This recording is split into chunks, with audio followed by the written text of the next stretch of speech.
Welcome back to the deep dive. This time you've sent in a fascinating collection of writings by Carlos Castaneda about his experiences with a Yaqui sorcerer named Don Juan. And we'll buckle up because we're about to dive into a world where perception is everything. Yeah, Castaneda, started out as an anthropologist. He was studying medicinal plants, Mhm. but his encounter with Don Juan transformed him into an apprentice in this system of knowledge that really challenges our very perception of the world. And that's what we're going to try to unpack today, this idea that we can actually stop the world and see reality differently. Castaneda's writings, they kind of provide a roadmap, but it's a journey that each of us has to kind of take for ourselves. Yeah, and one of the things that Don Juan asserts that's so startling is that the reality we experience every day is simply a description. It's just a description we've been taught, not the true reality. And he uses this analogy of this description being pounded into us from the moment we're born. It really makes you question, like, everything, right? What if we've been looking at the world the wrong way this whole time? Yeah, so he uses this fascinating example to illustrate this point, and he describes a situation where a friend of his is struggling with his 9-year-old son who's misbehaving. Okay, so a pretty typical parenting dilemma. Yeah, you would think so, but the solution that he proposes is interesting. What does he say?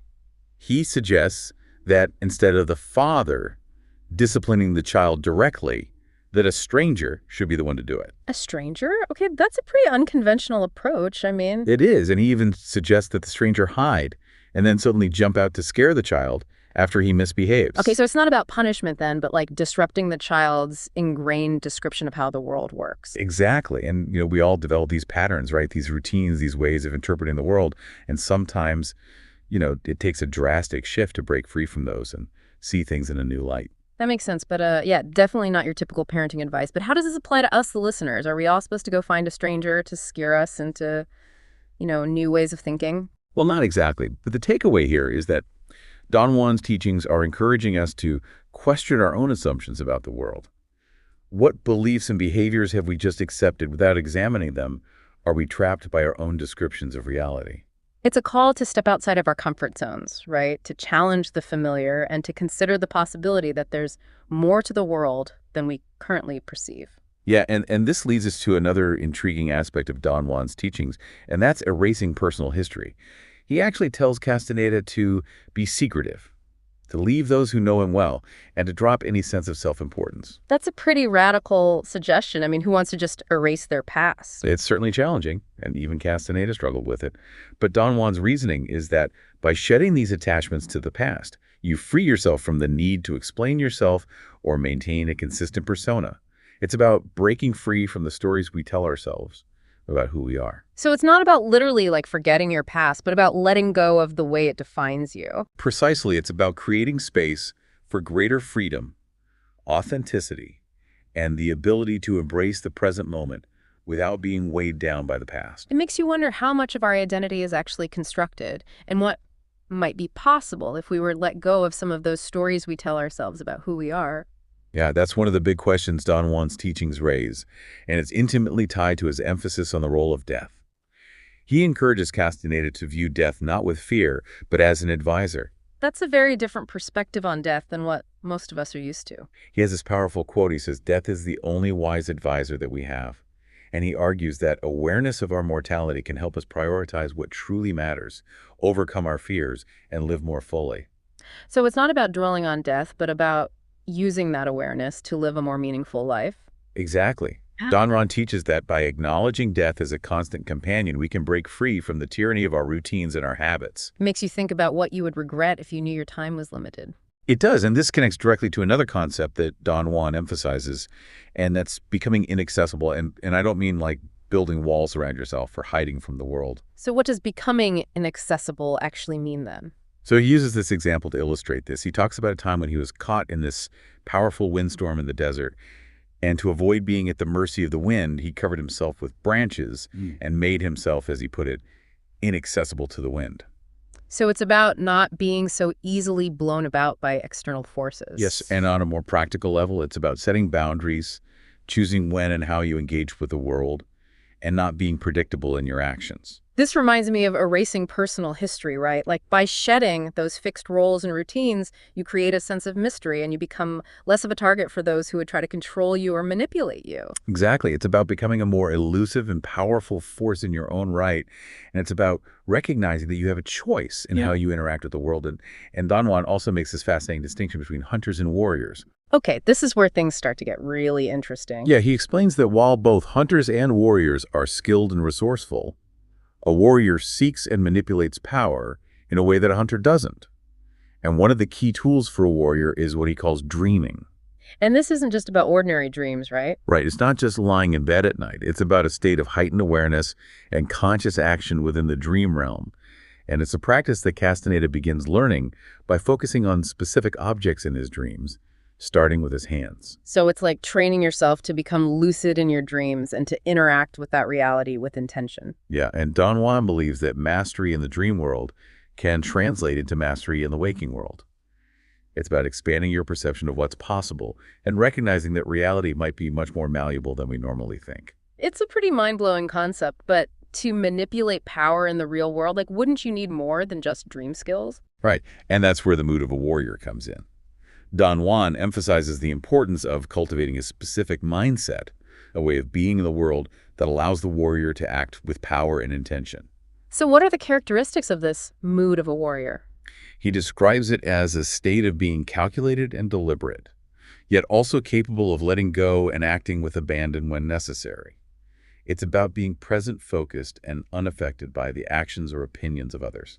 He sums it up beautifully in that quote, "A warrior is not a leaf at the mercy of the wind." Exactly. It's about cultivating inner strength and resilience, not through aggression or force, but through awareness and control. It's a framework for approaching challenges with grace and determination, like a true master of one's own destiny. But how does a warrior actually move through the world? Is there like a specific way they act or behave? Well, Don Juan teaches Castaneda this technique called the gate of power, and it's a specific way of walking in the dark that relies on trusting one's intuition and feeling the surroundings rather than relying on sight. So it's about developing a heightened awareness of your environment, trusting your instincts, and moving with confidence even when you can't see the path ahead. Precisely. And this technique isn't just about physical movement. It can be applied metaphorically to navigating life's challenges, stepping outside of your comfort zone and trusting your intuition to guide you.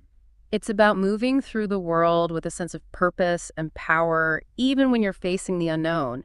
And sometimes that path leads to encounters with things that are truly unsettling, like those entities of the night that Castaneda describes. Yeah, those encounters are some of the most intriguing and terrifying aspects of Castaneda's journey. He describes these entities as powerful, often frightening beings that exist outside of our normal perception. And it has some pretty terrifying experiences with them. It makes you wonder, are these entities real or are they just products of Castaneda's imagination? That's a question that's been debated for years, but Don Juan emphasizes that these entities are not inherently evil, but simply forces that exist in the world, and a warrior needs to learn to navigate their presence. It's like he's saying there are whole realms of reality that we're normally blind to, and it takes a shift in perception, a willingness to see beyond the everyday to become aware of them. Yeah, those encounters push Castaneda to confront the limits of his own understanding and to open himself up to the possibility of non-ordinary realities. It's a reminder that the world is full of mystery and that there's always more to learn, more to see if we're willing to look beyond the familiar. But how do we actually do that? How do we stop the world and see things differently? That's the question at the heart of Castaneda's journey, and it's what we'll explore as we continue our deep dive. We'll delve into the techniques Don Juan teaches, the challenges Castaneda faces, and the profound implications of what it means to truly see. Stay with us as we uncover the secrets of perception and the nature of reality itself. We left off last time with Castaneda, having those unsettling encounters with these entities of the night, especially that one with that creepy, shape-shifting darkness. Oh yeah, those experiences really shook him to his core. I mean, that kind of fear, it forces you to confront, the limits of what you think. Yeah, and it almost seems like that fear kind of propelled him deeper into Don Juan's teachings, especially this idea of stopping the world. But how does a terrifying entity connect to something as abstract as shifting your perception? It seems like a kind of a leap. Yeah, that's a great question. And, Don Juan explains that these entities aren't just, popping in and out of existence. They're always there, but we're so caught up in our daily routines and our perceptions that we're just blind to them. So it's not about whether these entities are like quote unquote real in a conventional sense, but about how our perception is limiting what we're able to experience. Exactly. It's about recognizing that the world is, far more vast and mysterious than our, limited descriptions of it. And it takes a disruption of those patterns, a stopping of the world to open ourselves up to, a wider reality. And this reminds me of that example Don Juan uses about seeing a pebble as an extension of a boulder. Yes. He challenges Castaneda to perceive the pebble to see it not as a separate object, but as part of this larger whole, right? It's our learned interpretations, our mental labeling that creates these artificial boundaries. So to really see, we need to unlearn our habitual ways of slicing and dicing reality. But how do you actually do that? It sounds incredibly difficult. It is challenging, yeah. And it's not just an intellectual exercise either. Castaneda describes having these profound visual experiences while he's practicing this kind of perception. He talks about seeing the world from this incredible height, like he's been given this glimpse into, a completely different order of reality. It's like his perception is expanding to encompass a much larger perspective. And that's exactly what Don Juan is guiding him towards. Not about escaping the world, but about experiencing it more directly, without the filters of our preconceived notions. And this shift in awareness, it doesn't just change how we see things, it changes how we interact with the world. And this brings us to another pivotal experience, Castaneda's encounter with that luminous coyote. I mean, a talking coyote. It's a scene straight out of a surrealist film. It really is. And it happens after Castaneda spends, all this time alone in the mountains, honing his skills as a hunter, practicing the techniques Don Juan has taught him. And he's exhausted, he's doubting himself, and suddenly he comes face to face with this being that just defies categorization. It's both familiar and utterly alien, and the fact that it speaks both English and Spanish adds this whole other layer of absurdity to the encounter. Right. I mean, Castaneda even jokes that it must be, a Chicano coyote, but it's a moment of pure magic and humor, and it just completely shatters his idea of what's possible. He's both terrified and exhilarated, like he's being shown the true potential of what it means to see. And it's not just a mental or emotional experience either. He describes feeling this profound physical effect, this wave of warmth and well-being. Yeah, it's like he's been touched by this power that transcends, our normal understanding. And in the aftermath of this encounter, he has another extraordinary visual experience. He sees these lines of the world, these fluorescent white lines crisscrossing everything. Like he's been given access to the underlying structure of reality, the energy that connects everything. And Don Juan explains that this is what the world looks like to a sorcerer, someone who has learned to see beyond the surface of things. It's a powerful reminder that there are dimensions of reality that we're usually completely oblivious to. But here's the really intriguing part. This encounter with the coyote, it wasn't just a random event. Right. Don Juan reveals that he actually played a role in orchestrating it. He used his power to create the opportunity for Castaneda to encounter this ally. So he didn't summon the coyote in a literal sense, but he kind of set the stage for this encounter to occur. Exactly. And this highlights a really crucial aspect of sorcery. It's not just about passively perceiving the world differently. It's about actively interacting with those unseen forces. So it's like Don Juan is saying that the world is full of these hidden currents, these potentialities, and a sorcerer knows how to tap into those, how to kind of bend reality to their will. But this power isn't just handed out. Castaneda goes through years of struggle, confusion, and doubt before he starts to grasp even the most basic concepts. It's a process of unlearning everything he thought he knew about the world and himself. And through that unlearning, he opens himself to a way of being that's both terrifying and exhilarating. This whole journey makes you wonder if reality is more malleable than we think. What are we capable of if we learn to stop the world and truly see? That's the big question that Don Juan keeps putting in front of Castaneda and in front of us as readers. Now, before we get into the specifics of how to stop the world, there's one more concept I think we need to explore, and that's the sorcerer's ring of power. It sounds almost mythical. It's definitely one of the more esoteric aspects of Don Juan's teachings.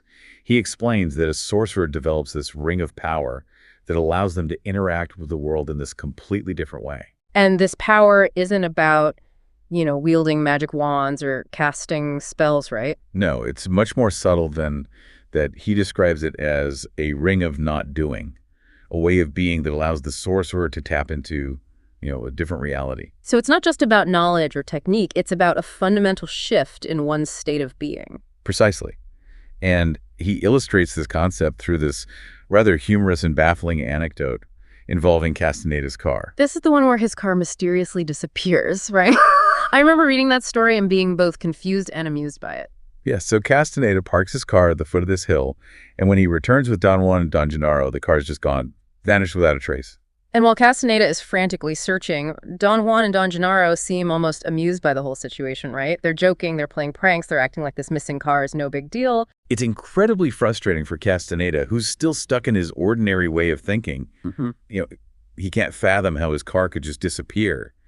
But Don Juan uses this opportunity to highlight the difference between a sorcerer's perception and, that of an ordinary person. It's like he's demonstrating this power of not doing, the ability to shift one's perception, and in a sense, manipulate reality. And this manipulation of reality is further demonstrated through another seemingly impossible feat.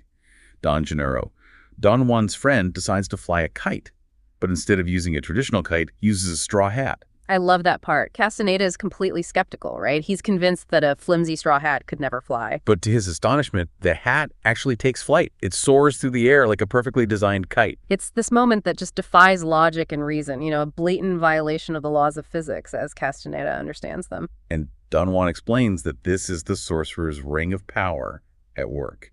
It's the ability to bend reality, to make the impossible possible by shifting one's perception and tapping into, a different way of being. It's like he's saying that the world is far more malleable than we realize, and our perception, our doing, is what limits our experience of that malleability. And this isn't just about, making cars disappear or flying straw hats. It's about recognizing that we're constantly creating our own reality through our thoughts, our beliefs, and our actions.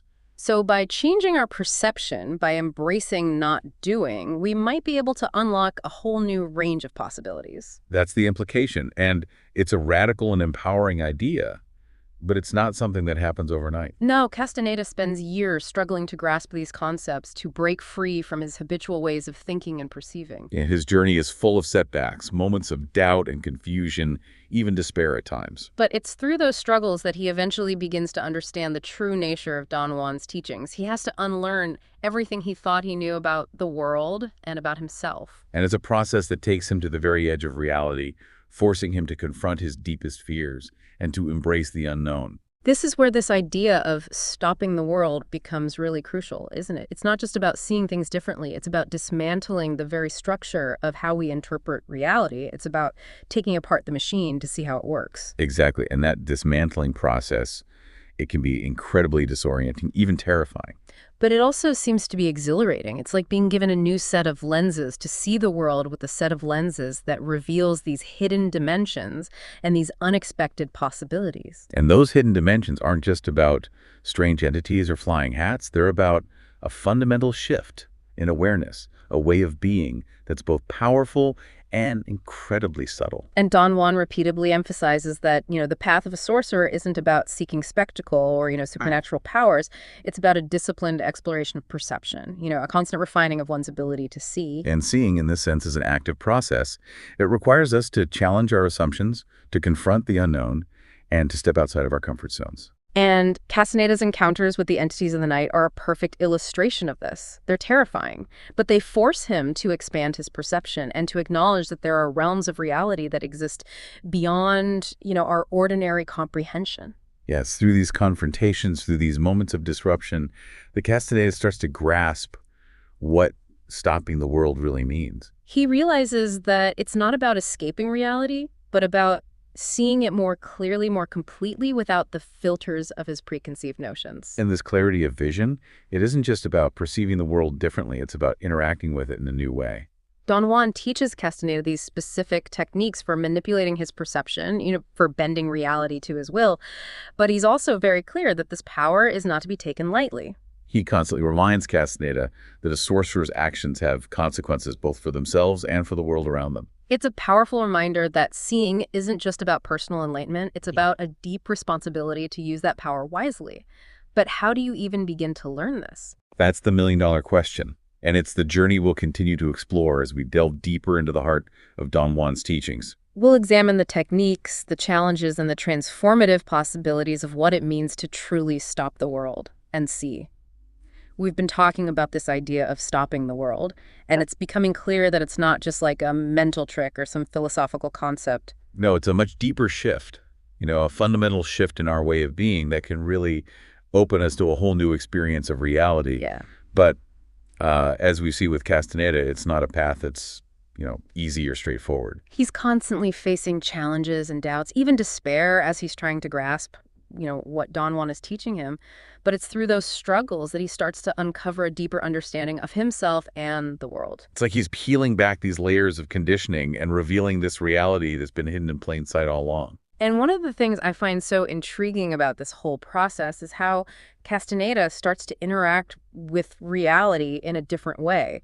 Don Juan teaches him these techniques for, manipulating his perception. Yeah, and it's not about, magic spells or supernatural powers in the conventional sense. It's more about recognizing that our perception is fluid and learning to shift it intentionally. Like in that story where Don Juan makes that mountain disappear. Oh yeah, just by shifting his gaze, he makes this massive physical object vanish into thin air. Castaneda, of course, is totally bewildered, right? He can't believe his eyes. But Don Juan explains that it's not the mountain that's disappearing, it's Castaneda's fixed perception of it that's dissolving. So it's about recognizing that our reality is largely constructed by our, habitual ways of seeing. Exactly, and if we can learn to break free from those habits, then we can open ourselves up to a world of possibilities that we never even knew existed. But this kind of power, it could be dangerous, right? I mean, if you can make a mountain disappear, what else could you do? Well, that's where the ethical implications come in. And Don Juan is very clear about this. He constantly stresses that a sorcerer's actions have real-world consequences. So it's not about using these techniques for personal gain or manipulation. It's about cultivating a deep respect for the power of perception and using it responsibly. And that sense of responsibility is something that Castaneda really struggles with throughout his apprenticeship. He's constantly questioning his motives and wrestling with the potential, implications of what he's learning. Yeah, he's not just being handed a set of tools. He's being initiated into this whole new way of being, a way of life that demands both discipline and a profound awareness of the interconnectedness of all things. And ultimately, it's not about, becoming some kind of supernatural being. It's about realizing our full potential as human beings. Don Juan's teachings challenge us to question everything we think we know about reality, right? And to consider that there might be so much more to discover, both within ourselves and in the world around us. It's a journey of exploration and transformation. And while it might not involve talking coyotes or disappearing mountains for everyone, it does offer a powerful invitation to wake up to the magic of perception. So what does all this mean for you, the listener? Can you really stop the world and see things differently? Castaneda's writings, they offer a glimpse into that possibility, but the real journey that happens within each of us. And I think the most important takeaway is that reality isn't this fixed and unchanging thing. It's fluid, it's dynamic, and it's deeply interconnected with our perception. And maybe, just maybe, by cultivating awareness, by challenging our assumptions, and by embracing the unknown, we can discover a world that's far more wondrous and extraordinary than we ever imagined. Don Juan's teachings invite us to step outside the boundaries of our ordinary perception and to explore the, infinite possibilities that lie within. And on that note, we've reached the end of our deep dive into the world of Carlos Castaneda and Don Juan. We hope this journey has sparked your curiosity and inspired you to question everything you thought you knew about reality. Remember, the true power lies not in what we see, but in how we choose to see it. Thanks for joining us on the deep dive, and keep exploring. Did you get any of that?